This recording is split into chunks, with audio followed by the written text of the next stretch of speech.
มาอีก5 นาทีแล้วก็คงหมดเวลารีบใส่เสื้อผ้าแล้วเราก็ลาจากไป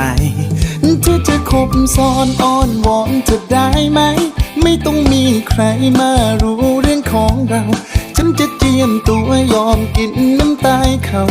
และจะไม่เข้าไปทำให้เธอต้องหนักใจก็ไม่ต้องมาทักมาทายได้งานฉันไม่ต้องบอกกันวันนี้ที่อยู่ไหนจะไม่ถามเลยว่าที่อยู่กับใครจะพร้อมเข้าใจและก็พร้อมจะรับฟัง